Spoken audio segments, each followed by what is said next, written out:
There are so many different cards and variations to collect in our game, but the information on each card is standard. So, while these cards may vary by type, rarity, or holiday, more on those later, they all share a similar setup.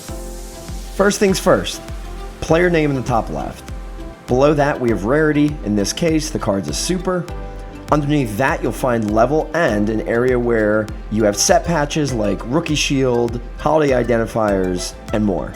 Next up are the card stats. This one has 6 different receiving stats as it is a super. Each position has a set of available stats that can be rolled.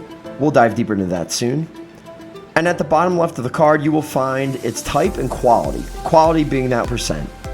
To the top right you have card rating, which is the total of the card's rating itself, plus the rating totals of the gear that you have equipped. You'll see that go up and down as you swap stuff in and out.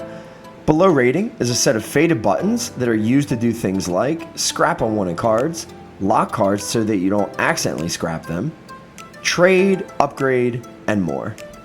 Finally, in the bottom right, you see the card's number. The number on the left side, the slash, indicates the rank of your card according to rating, and the number on the right tells you exactly how many of this card are out in the wild.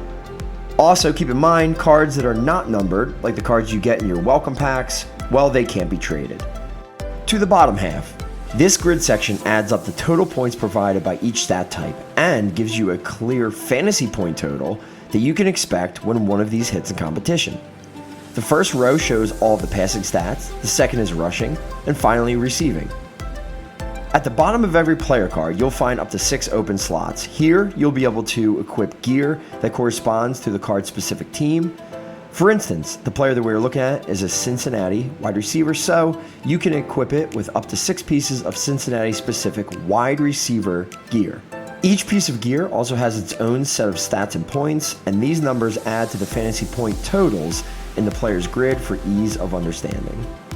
The final piece at the bottom is the experience bar, so you can track progress to the next level. So there you go, the basics of understanding RPG card info in Fantasy the Show.